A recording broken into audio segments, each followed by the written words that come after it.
नमस्कार दोस्तों, अगर आप मेरे चैनल पर पहली बार आए हैं तो कृपया मेरे चैनल को सब्सक्राइब कर लें और बेल आइकन को भी क्लिक कर दें, जिससे आपको मेरी वीडियो की नोटिफिकेशन टाइम टू टाइम मिलें और आप इनका लाभ उठा सकें।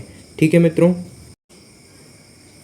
नमस्कार दोस्तों, स्वागत है आपका संपूर्ण दिन में। मैं हूं साकेत मिश्रा। आज हम पढ़ेंगे कक्षा 6 की भूगोल की पुस्तक का अध्याय 7, जिसका नाम है हमारा देश भारत। ठीक है मित्रों, तो इस अध्याय में हम हमारे भारत देश के बारे में जानेंगे। हमारे देश की भौगोलिक स्थिति क्या है, हमारे पड़ोसी देश कौन हैं। ठीक है मित्रों, इन सब चीज़ों के बारे में हम जानेंगे। जो भी हमारे देश की भौगोलिक स्थिति है उसके बारे में हम आज जानेंगे। ठीक है मित्रों, मैं आपको ठीक है, तो आइए शुरू करते हैं आज का हम ये अध्याय। तो चलिए पढ़ते हैं इस अध्याय को हम। भारत एक बहुत बड़े भौगोलिक विस्तार वाला देश है। उत्तर में यह हिमालय के ऊंचे शिखरों से घिरा है, पश्चिम में अरब सागर, पूर्व में बंगाल की खाड़ी तथा दक्षिण में हिंद महासागर भारतीय प्रायद्वीप के तटों पर लहराते हैं। ठीक है मित्रों, तो देखिए ये सारे उत्तर, पूर्व, पश्चिम, दक्षिण की सीमाएं बता दी, भौगोलिक सीमाएं हमारी।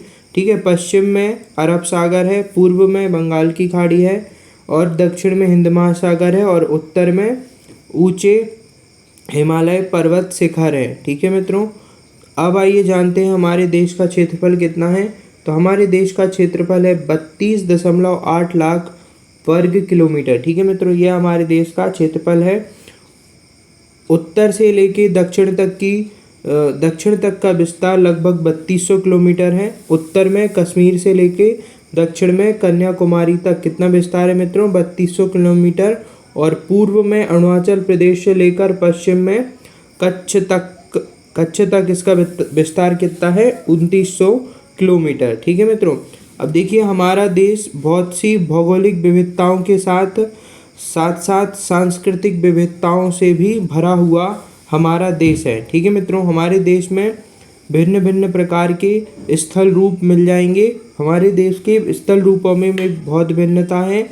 हमारे देश की अलग अलग जगह की जलवायु भी भिन्न है और अलग अलग जगह की वनस्पति, वन्य जीव भी अलग अलग हैं। उसके साथ हमारे देश की अलग अलग भाषाएं भी हैं। हमारे देश में हम जिस भी राज्य में जाएंगे हमें वहाँ पर एक नई भाषा और एक नई बोली सुनने को मिलेगी। ठीक है मित्रों, हमारी देश की संस्कृति में भी बहुत सी भिन्नताएं हैं। ठीक है, हमारे देश में ऊंचे ऊंचे पर्वत भी हैं, भारत में मरुस्थल भी है, उत्तर के मैदान भी हैं, आसमान पठारी सतह भी है, तटीय भाग भी है। ठीक है, द्वीप समूह भी है हमारे देश में। तो हमारे देश में इतनी अधिक विविधता है, उसके बाद इतनी विविधता के बाद भी हम एकता को पाते हैं। ठीक है मित्रों, हमारे देश में इतनी विविधता है लेकिन हम फिर भी हमारी इन विविधताओं में एकता पाते हैं। क्यों पाते हैं? क्योंकि जो हमारी परंपराएं हैं वो उन विविधताओं में दिखती हैं। उन विविधताओं में वो परंपराएं हमें कहीं ना कहीं समान मिलती हैं, जो कि हमें यही विविधताएं एकता के रूप में हमें बांध के रखी हुई हैं। तो हमारा राष्ट्र इसी वजह से बंधा हुआ है। वर्ष 2011 से अब तक भारत की आबादी 120 करोड़ से अधिक हो चुकी है। ठीक है मित्रों, तो 2011 की जनगणना के अनुसार हमारी आबादी कितनी, 120 करोड़ से अधिक हो चुकी है। यह चीन के बाद विश्व का दूसरा सबसे अधिक जनसंख्या वाला देश है। ठीक है मित्रों, तो हमारा देश जनसंख्या की दृष्टि से दूसरे स्थान पर आता है। कुछ दिन बाद हमारा देश चीन को भी पीछे छोड़ देगा जनसंख्या की दृष्टि से। अब आइए हमारे देश की स्थिति जान लेते हैं। तो स्थिति ये कैसी है, अक्षांशीय और देशांतरीय विस्तार हम यहाँ पे जानेंगे कि हमारे देश का अक्षांशीय विस्तार कहाँ से कहाँ तक है और देशांतरीय विस्तार कहाँ से कहाँ तक है। तो देखिए हमारे देश के बीचों बीच से मध्य भाग से कर्क रेखा गुजरी है, जिसका अक्षांशीय स्थिति कितनी है, 23.5 डिग्री उत्तरी अक्षांश। ठीक है मित्रों, कर्क रेखा की स्थिति क्या है, 23.5 डिग्री उत्तरी अक्षांश। ठीक है, जो कि हमारे देश के लगभग मध्य से होके गुजरती है, जिसे अभी हम हमारे मानचित्र में देखेंगे। ठीक है, जो हमें नीचे एक मानचित्र दिया हुआ है उसमें हम इस चीज़ को देखेंगे। अब देखिए, दक्षिण से उत्तर की ओर भारत की मुख्य भूमि का विस्तार 8 डिग्री 4 अंश उत्तरी अक्षांश से लेके 37 डिग्री 6 अंश उत्तरी अक्षांशों के बीच में है। ठीक है मित्रों, उत्तर से दक्षिण। ठीक है, तो मतलब नीचे से लेके ऊपर तक का विस्तार यहाँ पे बताया हुआ है। इसे भी मैं अभी आपको हमारे मानचित्र में समझाऊंगा। जो हमारे देश का मानचित्र नीचे दिया हुआ है उसमें मैं आपको ये स्थिति के बारे में बताऊंगा। ठीक है, तो इस स्थिति को याद रखें कि 8 डिग्री 4 अंश उत्तरी अक्षांश से लेके 37 डिग्री 6 अंश उत्तरी अक्षांश तक हमारे देश का विस्तार है। और पश्चिम से लेके पूर्व तक का विस्तार कितना है, तो ये है 67 डिग्री 7 अंश पूर्व से लेके 97 डिग्री 25 अंश पूर्वी देशांतर के बीच में हमारे देश का विस्तार है। तो ये विस्तार पश्चिम से पूर्व के बीच का है और ये विस्तार दक्षिण से उत्तर के बीच का है। ठीक है मित्रों, अगर हम विश्व को पूर्व एवं पश्चिमी गोलार्धों में बांटें, ठीक है, तो देखिए एक तो हमारा विश्व बटा है उत्तरी और दक्षिणी गोलार्ध में, और एक हम विश्व को हमने बांटा है पूर्वी एवं पश्चिमी गोलार्ध में। तो इस स्थिति में हमारा देश किस गोलार्ध में होगा, तो हमारा देश पूर्वी गोलार्ध में होगा। ठीक है, किस गोलार्ध में होगा हमारा देश, पूर्वी गोलार्ध में होगा। बहुत बड़े देशांतरीय विस्तार लगभग 29 डिग्री के कारण यहाँ दो छोर पर स्थित स्थानीय समय में बहुत अधिक अंतर हो सकता है। ठीक है मित्रों, तो हमारे देश का देशांतरीय विस्तार कितना है, लगभग 29 डिग्री है। इसके कारण दो छोरों, ठीक है, दो छोर मतलब यहाँ से लेके यहाँ के बीच के स्थानीय समय में बहुत अधिक अंतर होता है। ठीक है, तो ये अंतर कितना होगा, इस तरह की दूरी पर स्थित दो स्थानों के बीच का अंतर लगभग 2 घंटे होता है। ठीक है, कितना होता है मित्रों, 2 घंटे होता है। देखिए इसके लिए हमने जब हम ग्लोब का अध्याय पढ़ रहे थे, ग्लोब के बारे में जान रहे थे, तो उसमें भी हमने देशांतर और अक्षांश रेखाओं के बारे में जाना था। तो वहाँ पे हमने इस टाइम के बारे में, समय के बारे में समझा था। ठीक है मित्रों, अगर आपको ये चीज़ समझ में नहीं आती है तो आप मेरा वो वीडियो देख सकते हैं जिसमें मैंने जो ग्लोब वाला अध्याय है, ठीक है, वो आप देख सकते हैं। ठीक है मित्रों, जैसा कि आपने पहले पढ़ा है कि प्रत्येक 1 डिग्री देशांतर के लिए स्थानीय समय में 4 मिनट का अंतर होता है। ठीक है, तो एक देशांतर, जैसे ही हम एक देशांतर आगे खिसकते हैं तो उसके पीछे वाले देशांतर में कितने मिनट का अंतर आ जाता है, 4 मिनट का अंतर आ जाता है।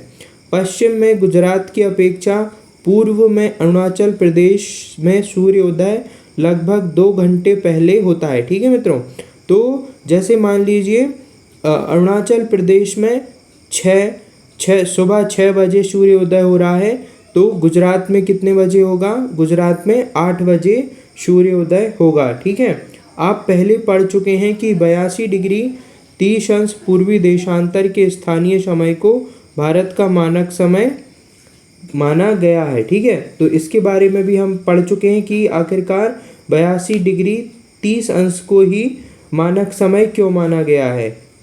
इस यमयोत्तर को भारत का मानक यमयोत्तर भी कहा जाता है। ठीक है मित्रों, तो इसके बारे में भी हमने पढ़ा था। तो आशा करता हूँ आप इतना समझ गए होंगे। यहाँ पे क्या आप जानते हैं, तो देखिए यहाँ पे हम पढ़ लेते हैं, ये क्या आप जानते हैं में क्या दिया है। बड़े देश जिनका विस्तार पूरब से पश्चिम की ओर बहुत अधिक होता है। ठीक है मित्रों, कैसे देश, बड़े देश, तो जिनका पूर्व से पश्चिम तक बहुत ही लंबा विस्तार है। तो ऐसे देशों में क्या है, एक मानक समय नहीं होता पूरे देश का। ऐसे देशों में अलग अलग क्षेत्र का अलग अलग मानक समय रखा जाता है। जैसे अमेरिका का 7 है, कनाडा का 6 है। ठीक है, और मैंने जब ग्लोब का अध्याय में पढ़ा रहा था, ग्लोब के बारे में जिस अध्याय में मैं आपको बता रहा था, तो उसमें मैंने आपको रूस में भी बताया था, रूस में कितनी मानक समय का उपयोग किया जाता है। अगर आपने वो वीडियो ध्यान से देखी होगी तो इस प्रश्न का उत्तर आप जरूर दे पाएंगे तो आप कृपया कर कमेंट बॉक्स में इसका ज़रूर उत्तर दें कि रूस में कितने मानक समय हैं। ठीक है मित्रों, आइए अब आगे पढ़ते हैं हम।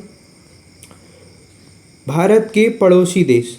तो देखिए भारत के कितने पड़ोसी देश हैं? 7 देशों की स्थलीय सीमाएं हमारे देश के साथ जुड़ी हुई हैं।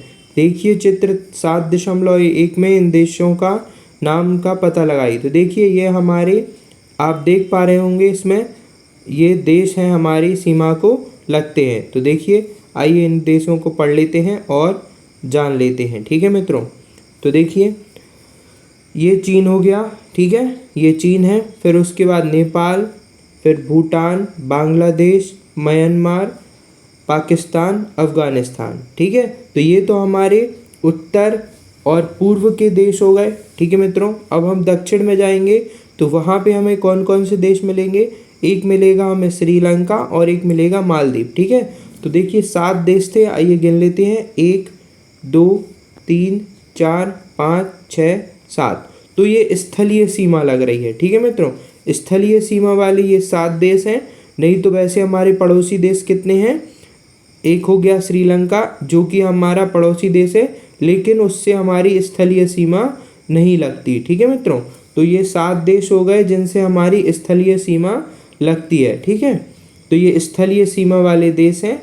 ठीक है, अफ़गानिस्तान, पाकिस्तान, चीन, नेपाल, भूटान, बांग्लादेश और म्यांमार, ये स्थलीय सीमा वाले देश हैं। ठीक है मित्रों, तो ये स्थलीय सीमा को छूते हैं। और ये देखिए ये श्रीलंका है, ये एक देश श्रीलंका है जो स्थलीय सीमा से नहीं जुड़ा हुआ है। और एक यहाँ आप नीचे देखेंगे तो एक देश यहाँ मालदीव है। ठीक है मित्रों, अब आइए आगे पढ़ते हैं। तो देखिए यहाँ पे ये इसका अक्षांशीय और देशांतरीय विस्तार दिया हुआ है, जैसे आप समझ सकते हैं। देखिए यहाँ बिल्कुल आप ये रेखा देख रहे हैं, ये हमारी कर्क रेखा है। ये कौन सी रेखा है मित्रों? ये कर्क रेखा है जो कि 23.5 डिग्री अक्षांश पे होती है। अब आइए दक्षिण से उत्तर का अक्षांशीय विस्तार देख लेते हैं। देखिए ये रेखा गई है, ये रेखा आप देख रहे होंगे, ये दक्षिण का अक्षांशीय विस्तार है। तो ये कितनी है? देखिए यहाँ पे अभी हमने क्या पढ़ा था, इसे 8 डिग्री 4 अंश। ठीक है मित्रों, ये देख पा रहे हैं, ये यहाँ पे आप ध्यान से देखिए, यहाँ पे ये 8 डिग्री लिखा हुआ है, ये आप देख पा रहे हैं 8 डिग्री। तो ये उत्तरी अक्षांश 8 डिग्री उत्तरी अक्षांश से लेके 37 डिग्री उत्तरी अक्षांश। ठीक है, यहाँ पे ये हमारा 32 आ गया। इसके थोड़ी सी ऊपर और जाएंगे तो यहाँ पे हमारा 37 डिग्री अक्षांश उत्तरी अक्षांश तक, इस प्रकार से हमारा देश फैला हुआ है। यहाँ का ये ऊपर का क्या हो गया? 37 डिग्री। ठीक है, दक्षिण से उत्तर की ओर। ठीक है, और ये दक्षिण का हो गया 8 डिग्री। ठीक है मित्रों, तो आशा करता हूँ आप समझ गए होंगे। इसी तरह से ये हमारा पूरब से पश्चिम की ओर है। ठीक है मित्रों, मतलब यहाँ से, ठीक, तो यहाँ पे पहले कितना है? यहाँ पे हमारा 68 डिग्री। ठीक है, लगभग 68 डिग्री है। ठीक, और यहाँ से लेके यहाँ तक 97 डिग्री। ठीक है, तो ये इतना हमारा एरिया है पश्चिम से पूर्वी की ओर। ठीक है मित्रों, तो ये देशांतरीय विस्तार है और ऐसे में हम अक्षांशीय विस्तार कहते हैं। ठीक है, ऐसे विस्तार को क्या कहते हैं? अक्षांशीय विस्तार कहते हैं। ठीक है मित्रों, कैसे विस्तार को? ऐसे विस्तार को। ठीक, तो ये विस्तार जो होता है वो अक्षांशीय होता है। ठीक है, कैसा वाला? ऐसा वाला अक्षांशीय विस्तार, और ऐसा वाला विस्तार होता है देशांतरीय विस्तार। ठीक है मित्रों, और इसके बाद जम्मू कश्मीर से लेके, ठीक है, ये जो हमारा यहाँ ऊपर, इसको मैं और छोटा कर देता हूँ। तो देखिए यहाँ से लेके यहाँ तक की दूरी कितनी है मित्रों, बताइए। ठीक है मित्रों, तो कितनी है? 3200 किलोमीटर। ठीक है, कितनी पढ़ी थी हमने? 3200 किलोमीटर पढ़ी थी। ठीक है, उत्तर से लेके जम्मू कश्मीर से लेके कन्याकुमारी तक, मतलब यहाँ से लेके यहाँ तक की दूरी थी 3200 किलोमीटर, और अरुणाचल प्रदेश से लेके यहाँ तक की दूरी थी कितनी? 2900 किलोमीटर। ठीक है मित्रों, तो आशा करता हूँ आप इस नक्शे के जरिए भी हमारे देश की स्थिति को समझ गए होंगे। तो ये नक्शा था जिसमें हमने हमारे स्थल सीमा से लगने वाले पड़ोसी देश के बारे में जाना। ठीक है, और ये नक्शा था, ये राजनीतिक नक्शा है जिसमें आप देख सकते हैं हमारे देश के अलग अलग राज्यों को। तो ये हमारी यूनियन टेरिटरी हैं दो, लद्दाख और जम्मू कश्मीर, ठीक है। उसके बाद हमारा हिमाचल प्रदेश, फिर पंजाब, उत्तराखंड, हरियाणा, दिल्ली, उत्तर प्रदेश, राजस्थान, गुजरात, मध्य प्रदेश, बिहार, झारखंड, पश्चिम बंगाल, फिर यहाँ पे हम आ जाएँ तो सिक्किम, अरुणाचल प्रदेश, असम, मणिपुर, मिज़ोरम, नागालैंड, ठीक है मित्रों, मेघालय, ये सारे देश हमें उत्तर पूर्व में मिलते हैं। फिर नीचे आएंगे तो हमें मिलेगा महाराष्ट्र, छत्तीसगढ़, उड़ीसा, तेलंगाना, आंध्र प्रदेश, कर्नाटक, तमिलनाडु और केरल, ठीक है मित्रों। तो ये हमारे देश के राज्य हैं, ठीक है। आप इनकी राजधानी को भी इसमें पढ़ सकते हैं ध्यान से और उन्हें याद ज़रूर कर लीजिए, क्योंकि ये पेपर में कभी कभी पूछ ली जाती हैं, ठीक है। आइए अब आगे चलते हैं। इनमें से कौन से देश हैं जिनकी सीमा समुद्र से नहीं जुड़ी, ठीक है मित्रों। तो देखिए अभी हमने कुछ जो हमने देश पढ़े थे जो हमारे पड़ोसी देश थे, तो इसलिए इसमें ये पूछ रहे हैं ऐसे कौन से देश हैं जिनकी सीमा समुद्र से नहीं लगी। तो कौन कौन से देश थे हमने नक्शे में देखा था, आइए फिर से बताता हूँ मैं आपको कौन कौन से देश समुद्र की सीमा नहीं छू रहे।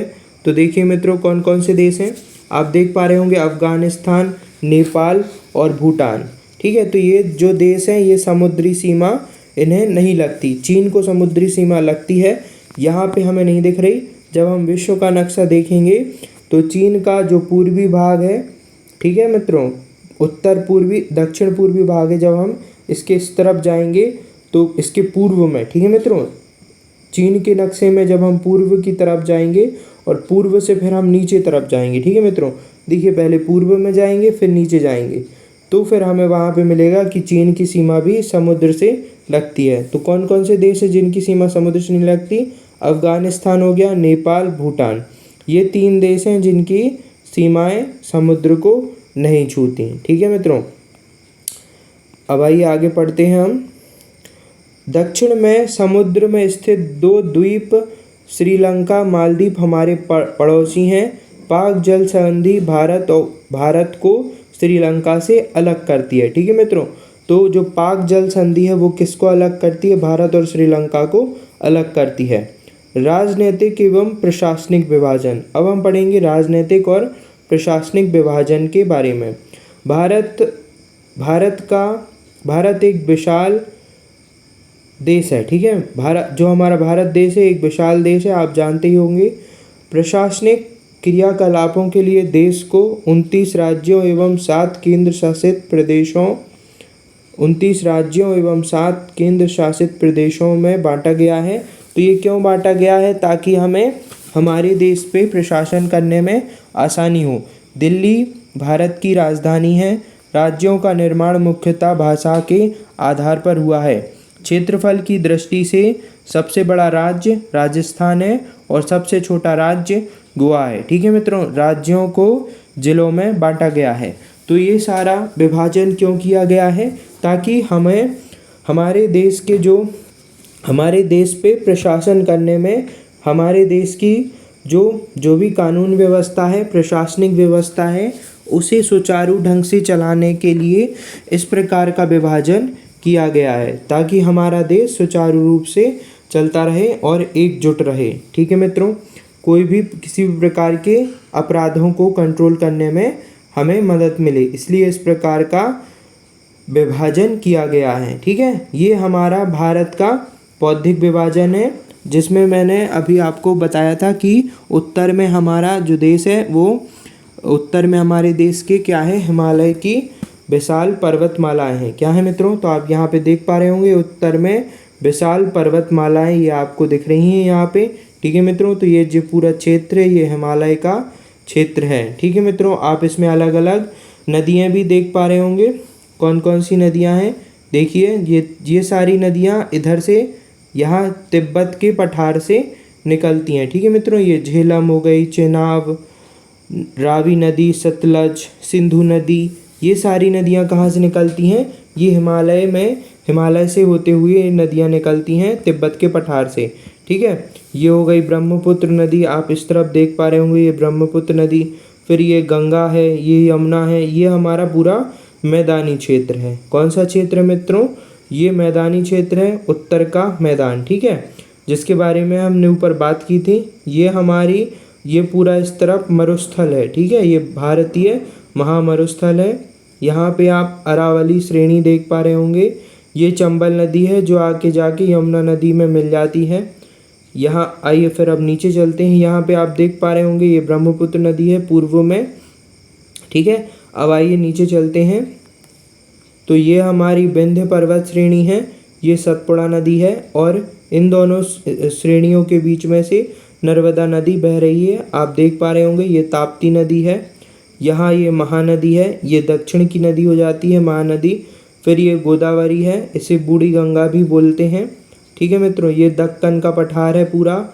ये पश्चिमी घाट है और ये पूर्वी घाट है। ठीक है मित्रों, ये कौन सा घाट है? ये पश्चिमी घाट है और ये पूर्वी घाट है। अब आइए थोड़ी और नीचे चलते हैं। ठीक है, तो ये पश्चिमी घाट हो गया और ये पूर्वी घाट हो गया। अब ये हमारी गोदावरी नदी है, यहाँ से ये हमारी कृष्णा नदी बह रही है। ठीक है, ये नीलगिरी की पहाड़ी है, ये अल्लामलाई की पहाड़ी है, ये कावेरी नदी है मित्रों यहाँ पे। ठीक है, और ये खंबात की खाड़ी आप देख पा रहे होंगे, गुजरात के पास खंबात की खाड़ी है, गुजरात और महाराष्ट्र के पास में। यहाँ पे ये बंगाल की खाड़ी है, जिसे हमने ऊपर पढ़ा था कि पूर्व में बंगाल की खाड़ी है, पश्चिम में अरब सागर है और नीचे हिंद महासागर है। ठीक है मित्रों, ये हमारे द्वीप समूह है, लक्षद्वीप और यहाँ पे अंडमान निकोबार द्वीप समूह है। ठीक है मित्रों, तो आशा करता हूँ आप समझ गए होंगे। अब देखिए यहाँ पे ये जो अक्षांशीय विस्तार है आप देख पा रहे होंगे यहाँ पे ये 8 डिग्री। ठीक है मित्रों, तो लगभग 8 डिग्री से हमारा ये दक्षिण का जो छोर है वो 8 डिग्री पे मिलता है। ठीक है, कहाँ से शुरू होता है? 8 डिग्री से शुरू होता है। और इसी प्रकार से हम ऊपर जाएंगे तो देखिए यहाँ उत्तर में ये 36 डिग्री, लगभग 36 डिग्री मित्रों। ठीक है, यहाँ से देख पा रहे होंगे आप ये 36 डिग्री।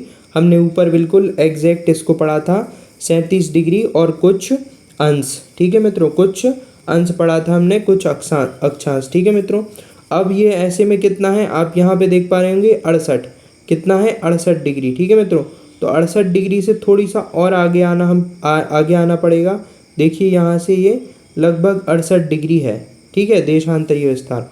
और यहाँ पे थोड़ी सा आगे 97 डिग्री हमें आना पड़ेगा। ठीक है मित्रों, तो ये हमारा भारत देश का बौद्धिक विस्तार है।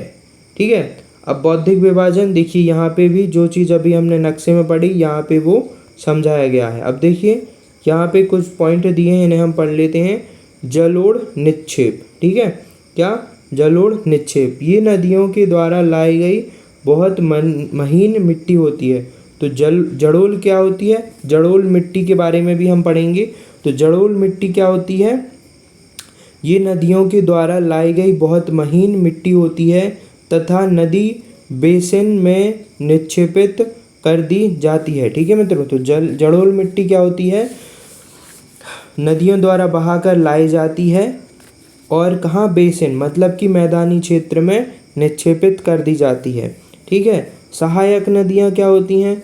तो सहायक नदियाँ जो एक बड़ी नदी की सहायता करती हैं। एक नदी या सरिता जो कि मुख्य नदी में किसी भी तरह से आकर मिल जाती है तथा अपने जल को मुख्य नदी में विसर्जित कर देती है। ठीक है मित्रों, तो उसी को क्या कहते हैं? सहायक नदी कहते हैं। ठीक है, अब आइए बौद्धिक विभाजन देखते हैं। हमारे देश का बौद्धिक विभाजन किस प्रकार से है।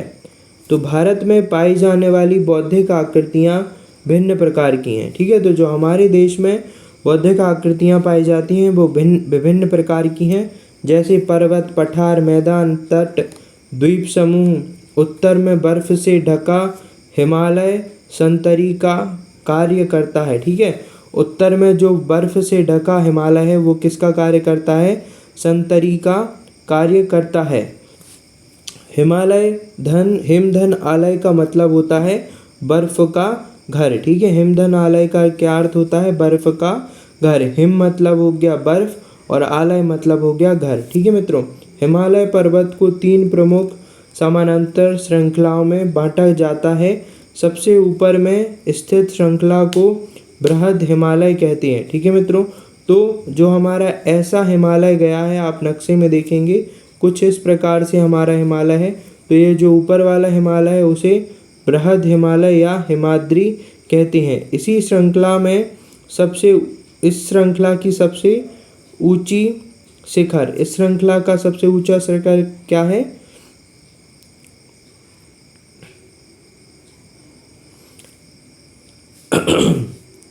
हाँ मित्रों, क्षमा कीजिए, थोड़ी सा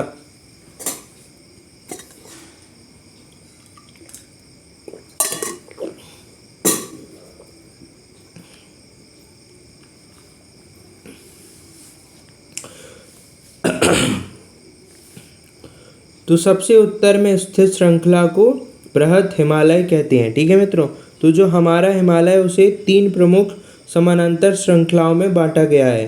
ठीक है, कैसा बांटा गया है? 3 प्रमुख समानांतर श्रृंखलाओं में बांटा गया है। तो पहले सबसे ऊपर का, फिर उसके बाद बीच का और फिर सबसे नीचे का।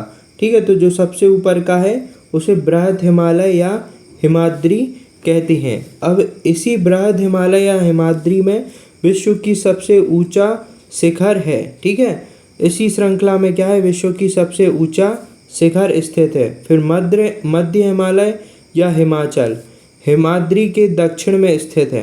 तो जो मध्य हिमालय है वो हिमाद्री के कहाँ है? दक्षिण में स्थित है। इसे हम हिमाचल भी कहते हैं। बहुत से लोकप्रिय पहाड़ी स्थान यहाँ पर हैं। ठीक है मित्रों, यहाँ पर क्या है? बहुत से लोकप्रिय पहाड़ी स्थान हैं। 5 पहाड़ी स्थानों के नाम का पता लगाइए। ठीक है मित्रों, तो आपको क्या करना है? 5 पहाड़ी स्थानों के नाम का पता लगाना है। शिवालिक सबसे दक्षिण में स्थित श्रृंखला है। तो इसी में स्थित एक श्रृंखला है शिवालिक, जो सबसे दक्षिण में स्थित है। हिमालय के दक्षिण में भारत का उत्तरी मैदान स्थित है। हिमालय के दक्षिण में क्या है? भारत का उत्तरी मैदान स्थित है। ये मैदान समतल तथा सपाट है। ये मैदान सिंधु, गंगा, ब्रह्मपुत्र तथा इनकी सहायक नदियों द्वारा लाए गए जड़ोल निक्षेपों से बने हैं। तो देखिए मित्रों, जड़ोल निक्षेप अभी मैंने आपको बताए थे, जो नदियाँ अपने साथ में बहा के लाती हैं, और ये क्या होते हैं? ये बहुत ही बारीक होती हैं। ठीक है मित्रों, देखिए क्या होते हैं? बहुत ही महीन मिट्टी होती है जड़ोल निक्षेप। आप देख सकते हैं, एक बार फिर से जड़ोल निक्षेप के बारे में यहाँ पढ़ सकते हैं। ये नदियों द्वारा लाई गई बहुत महीन मिट्टी होती है तथा नदी वेशन में निक्षेपित कर दी जाती है। तो ये जो हमारे सिंधु, गंगा, ब्रह्मपुत्र का मैदान है, इन्हीं नदियों के जल के साथ में जड़ोल निक्षेप आते हैं और हमारे उत्तर के मैदान को उपजाऊ बनाते हैं। नदियों के ये मैदान कृषि के लिए उपजाऊ भूमि प्रदान करते हैं। यही कारण है कि इन मैदानों में जनसंख्या अधिक है। भारत के पश्चिमी भाग में भारतीय महामरुस्थल स्थित है। ठीक है, तो जो हमारा पश्चिमी भाग है वहाँ पर क्या है? महामरुस्थल स्थित है। यह शुष्क, गर्म तथा रेतीला स्थल है। यहाँ वनस्पति की मात्रा बहुत कम है। देखिए, मरुस्थल में वनस्पति बहुत ही कम पाई जाती है। उत्तरी मैदानों के दक्षिण में प्रायद्वीपीय पठार स्थित है। ठीक है, उत्तरी मैदान के दक्षिण में क्या है? प्रायद्वीपीय पठार स्थित है। इसकी आकृति त्रिभुजाकार है। ठीक है मित्रों, तो हमारे नक्शे में आप देख सकते हैं प्रायद्वीपीय पठार अर्थात जो 3 तरफ से किससे घिरा हुआ हो? समुद्र से घिरा हुआ हो। इसका धरातल काफ़ी ऊंचा नीचा है। इस क्षेत्र में बहुत सी पहाड़ी श्रृंखलाएं तथा घाटियां स्थित हैं। इसके उत्तर पश्चिम में अरावली श्रृंखला स्थित है। ठीक है मित्रों, तो इसके उत्तर में क्या है? अरावली श्रृंखला स्थित है, जो विश्व की सबसे पुरानी श्रृंखला है। विंध्य एवं सतपुड़ा भी महत्वपूर्ण श्रृंखलाएं हैं। इन श्रृंखलाओं से होकर नर्मदा तथा ताप्ती नदियां बहती हैं। ये पश्चिम की तरफ बहने वाली नदियां हैं जो अरब सागर में गिरती हैं। इस पठार के पश्चिम में पश्चिमी घाट या सह्याद्री तथा पूर्वी घाट स्थित है। ठीक है, तो ये जो पठार है उसके पश्चिमी घाट, ठीक है, पश्चिमी घाट में पश्चिम में पश्चिमी घाट या सह्याद्री है। ठीक है, तो पश्चिमी घाट को क्या कहते हैं, सह्याद्री भी कहा जाता है। और पूर्व में पूर्वी घाट स्थित है। पश्चिमी घाट का विस्तार एक समान रूप में है, जबकि पूर्वी घाट बीच बीच में टूटा हुआ है। ठीक है मित्रों, मतलब टूटा हुआ से मतलब ये है कि वो वैसे नहीं टूटा, मतलब कि बीच बीच में यहाँ पे मैदान है, कहीं पे ऊंचा है, कहीं पे नीचा है। इन पठारों में खनिज जैसे कोयला, लौह अयस्क प्रचुर मात्रा में पाए जाते हैं। पश्चिमी घाट के पश्चिम में तथा पूर्वी घाट के पूर्व में तटीय मैदान स्थित है। पश्चिमी तटीय मैदान काफ़ी सक्रिय हैं। तो पश्चिमी तटीय मैदान जो है वो काफ़ी सक्रिय हैं, जबकि पूर्वी तटीय मैदान कैसे हैं मित्रों, अपेक्षाकृत चौड़े हैं। तो पूर्वी तटीय मैदान क्या है, चौड़े हैं, जबकि पश्चिमी तटीय मैदान थोड़ी से सक्रिय हैं। वहाँ पूर्व की ओर बहने वाली कई नदियाँ हैं। ठीक है मित्रों, तो जो पूर्वी घाट है वहाँ पे बहने वाली कई नदियाँ हैं, जैसे वहाँ पे कुछ नदियों के नाम है महानदी, गोदावरी, कृष्णा और कावेरी। ठीक है मित्रों, तो ये सारी कहाँ है, बंगाल की खाड़ी में गिरती हैं। ये नदियाँ अपने मुहाने पर उपजाऊ डेल्टा का निर्माण करती हैं। ठीक है, बंगाल की खाड़ी में गंगा एवं ब्रह्मपुत्र नदी के मुहाने पर सुंदरबन डेल्टा स्थित है। ठीक है मित्रों, तो देखिए यहाँ पे दिया है, क्या आप जानते हैं, आइए जान लेते हैं ये क्या कह रही हैं। प्रवाल छोटे समुद्री जंतुओं के कंकाल हैं जिसे पॉलिप कहा जाता है। जब जीवित पॉलिप मरते हैं तब उनका कंकाल बच जाता है। अन्य पॉलिप की वृद्धि इन ठोस कंकालों के ऊपर होती है, जो बढ़ते बढ़ते काफ़ी ऊंचे होते जाते हैं तथा इस प्रकार प्रवाल द्वीपों का निर्माण होता है। चित्र 7.4 प्रवाल द्वीपों को दिखाता है। तो देखिए मित्रों, कुछ इस प्रकार के प्रवाल द्वीप होते हैं। ठीक है, आजकल हमारी गतिविधियों के कारण और प्रदूषण के चलते इन प्रवाल द्वीपों को बहुत अधिक नुकसान झेलना पड़ रहा है। ठीक है मित्रों, देखिए एक और पढ़ लेते हैं हम। क्या आप जानते हैं, गंगा एवं ब्रह्मपुत्र नदी विश्व की सबसे बड़े डेल्टा का निर्माण करती हैं, जिसे सुंदरबन डेल्टा कहा जाता है। इस डेल्टा की आकृति त्रिभुजाकार है। डेल्टा स्थल का वह भाग है जो नदियों के मुहाने पर बनता है। ठीक है मित्रों, इसके बारे में भी मैंने आपको पिछले अध्याय में समझाया था। जहाँ नदियाँ समुद्र में प्रवेश करती हैं उस जगह को नदी का मुहाना कहा जाता है। ठीक है मित्रों, इन सारी चीज़ों के बारे में मैंने आपको पिछले अध्याय में समझाया था। अगर आप वो अध्याय को समझ चुके हैं तो आपको इन सारी चीज़ों को समझने में ज़्यादा कठिनाई नहीं होगी, ज़्यादा क्या बिल्कुल भी कठिनाई नहीं होगी। ठीक है मित्रों, आइए आगे पढ़ते हैं। भारत में 2 द्वीप समूह भी हैं। ठीक है मित्रों, हमारे भारत देश में 2 द्वीप समूह भी हैं। एक लक्षद्वीप द्वीप समूह अरब सागर में स्थित है। ठीक है, तो जो लक्षद्वीप द्वीप समूह है वो कहाँ पर स्थित है, अरब सागर में स्थित है। ये केरल के तट से कुछ दूर स्थित प्रवाल द्वीप है। अंडमान निकोबार द्वीप समूह भारत के दक्षिण पूर्व दिशा में बंगाल की खाड़ी में स्थित है। देखिए इन चीज़ों को हमने अभी नक्शे में भी देखा था, मानचित्र में हमने देखा था।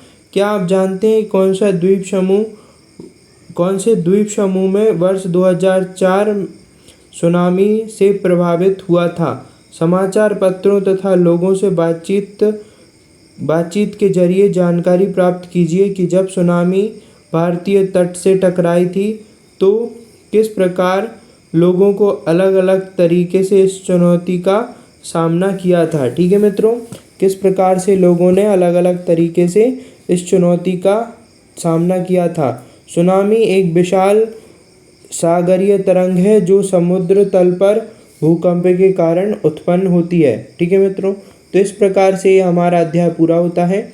आइए ऊपर देखते हैं सुनामी के, यहाँ पे कुछ बच्चों ने चित्र बनाए हैं और कविता भी बनाई हुई है सुनामी के ऊपर।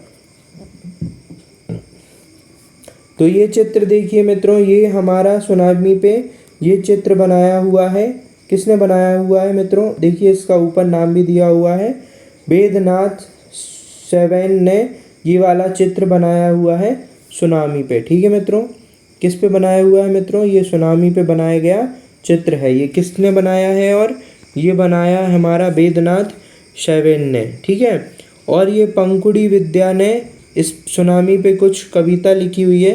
देखिए, एक सवेरे पड़ी मनुष्य पर जल जले की काली छाया, सुनामी दानवी ने अपना प्रलयंकारी कहर ढाया, समुद्र में उठा अलोड़न मीलों दूर फैला साया, प्रकृति के विनाश ने मानव को अपना ग्रास बनाया, विनाश का था विकराल आकार, चारों ओर मचा हाहाकार, कोई नहीं बच पाया उससे, भागे बचाने अपने प्राण, हिंद महासागर था रक्षक, अब बन गया हमारा भक्षक, सर्वत्र निगल गया मानव को करके अस्तित्व नष्ट, उठे हजारों हाथ प्रतिक्षण सहायता में पीड़ित के, यह दिखाने सागर को कि हम वो हैं जो कदापि नहीं डरते, रात थी काली फिर भी आशा की किरणें चमकेंगी, फिर जिंदगी करवट बदलेगी, हृदय में खुशियाँ दमकेंगी। ठीक है मित्रों, तो ये बहुत ही प्यारी सी कविता किसने बनाई है? पंखुड़ी विद्या ने इस कविता को बनाया है। ठीक है मित्रों, जब इन्होंने इसे बनाया तो ये कक्षा 8वीं में पढ़ती थी, और वैद्यनाथ सेन किस कक्षा का छात्र था? कक्षा 4 का छात्र था। ठीक है मित्रों, तो आशा करता हूँ आपको ये पाठ अच्छे से समझ में आया होगा। आपको ये बताना है कि यहाँ पे कुछ प्रश्न पूछे गए थे आपसे, तो आपको उन प्रश्नों को उत्तर कमेंट बॉक्स में देना है कि 2004 में जब सुनामी आई थी तो कौन से द्वीप समूह को नुकसान हुआ था, कौन सा द्वीप। आइए मित्रों, अब हम अभ्यास कर लेते हैं। ठीक है मित्रों, तो पहला प्रश्न है, भारत को कितने भौगोलिक भागों में विभाजित किया गया है, उनके नाम लिखिए। तो हमारे भारत देश को कुल 6 बौद्धिक भागों में विभाजित किया गया है, जिनके मैं आपको नाम बताने वाला हूँ। हिमालय, भारत का उत्तरी मैदान, भारतीय महामरुस्थल, तटीय मैदान, प्रायद्वीपीय द्वीप समूह। ठीक है मित्रों, तो ये कुल मिला के 6 भौगोलिक भागों में हमारे देश को विभाजित किया गया है। अब आइए दूसरा प्रश्न कर लेते हैं। आइए अगला प्रश्न पढ़ते हैं। भारत की स्थलीय सीमा 7 देशों से जुड़ी है, उनके नाम बताइए। तो आइए मैं इसे आपको फिर से नक्शे के माध्यम से इन देशों के नाम बताता हूँ, जो हमारे 7 देशों के नाम हैं।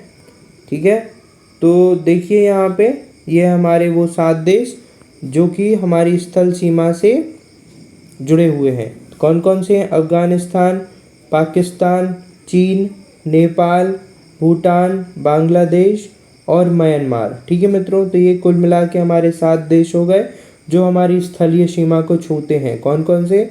म्यांमार, चीन, बांग्लादेश, भूटान, नेपाल,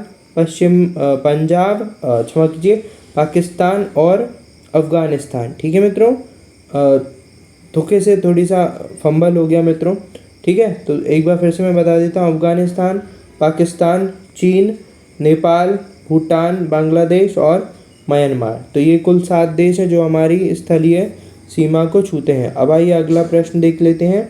अगला प्रश्न है, कौन सी 2 प्रमुख नदियां अरब सागर में गिरती हैं? तो कौन कौन सी नदियां हैं जो अरब सागर में गिरती हैं? आइए मैं उन सारी नदियों के नाम आपको बताता हूँ जो अरब सागर में गिरती हैं। तो 2 कौन सी नदियां थी? नर्मदा और ताप्ती। ठीक है मित्रों, जो अरब सागर में गिरती हैं। ठीक है, कौन कौन सी नदियां हैं? देखिए मित्रों, ये दिया है नर्मदा और ताप्ती नदियां। ये पश्चिम की तरफ बहने वाली नदियां हैं जो अरब सागर में गिरती हैं। तो नर्मदा और ताप्ती 2 प्रमुख नदियां हैं जो कहाँ पे गिरती हैं? अरब सागर में गिरती हैं। ठीक है मित्रों, अब आइए अगला प्रश्न देखते हैं। गंगा एवं ब्रह्मपुत्र द्वारा बनाए गए डेल्टा का नाम क्या है? तो उस डेल्टा का नाम है सुंदरबन डेल्टा। ठीक है मित्रों, जो गंगा एवं ब्रह्मपुत्र द्वारा बनाया जाता है और ये विश्व का सबसे प्रमुख और बड़ा डेल्टा बनाती हैं। प्रश्न 5 है, भारत में कितने राज्य तथा कितने केंद्र शासित प्रदेश हैं? किन 2 राज्यों की राजधानी एक ही है। तो मित्रों इस प्रश्न का उत्तर है भारत में 28 राज्य तथा 8 केंद्र शासित प्रदेश हैं। ठीक है मित्रों, और हरियाणा एवं पंजाब ये दो ऐसे राज्य जिनकी एक ही राजधानी है और उस राजधानी का नाम है चंडीगढ़। ठीक है मित्रों, तो एक बात और मैं आपको बता दूं, इस अध्याय में लिखा हुआ है कि हमारे देश को प्रशासनिक इकाई के आधार पर 29 राज्यों एवं 7 केंद्र शासित प्रदेशों में विभाजित किया गया है। तो ये पुराना डाटा है। ठीक है मित्रों, जब 370 जब हटा उसके बाद की स्थिति क्या है, हमारे देश में कुल 28 राज्य हो गए और 8 केंद्र शासित प्रदेश हो गए। ये उसके पहले की स्थिति यहाँ इस अध्याय में दिखाई गई है। ठीक है मित्रों, तो ये कब की स्थिति है, जब 370 नहीं हटा था। ठीक है, तो यहाँ पे ये गलत लिखा हुआ है कि प्रशासनिक क्रियाकलापों के लिए देश को 29 राज्यों एवं 7 केंद्र शासित प्रदेशों में विभाजित किया गया। अब कितने हो गए मित्रों, 28 हो गए हैं। ठीक है, 28 राज्य हैं और 8 केंद्र शासित प्रदेश हैं। ठीक है,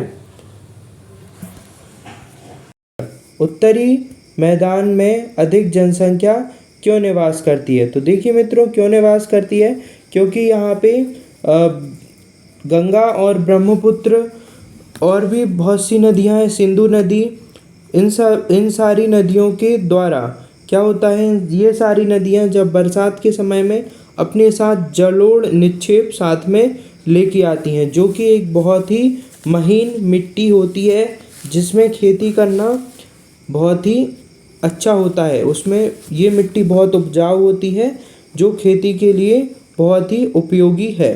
ठीक है, क्या है ये, बहुत ही उपयोगी है, इसलिए यहाँ पे कृषि अच्छे से होती है और इसलिए यहाँ पे जनसंख्या अधिक निवास करती है। ठीक है मित्रों, तो आप समझ गए होंगे कि उत्तरी मैदान में जनसंख्या अधिक निवास क्यों करती है, क्योंकि यहाँ पे बहुत सी नदियाँ हैं और वो नदियाँ अपने साथ जलोढ़ निक्षेप लेके आती हैं और उस जलोढ़ निक्षेप में बहुत ही अच्छे से खेती होती है। वो जलोढ़ निक्षेप बहुत उपजाऊ होती है, इसलिए यहाँ उत्तर के मैदानों में अधिक जनसंख्या निवास करती है। कुछ इसी तरह का प्रश्न हमारे पिछले अध्याय में भी था, तो आप उसका उत्तर भी यहाँ पे लिख सकते हैं। ठीक है मित्रों, लक्षद्वीप को प्रवाल द्वीप क्यों कहा जाता है?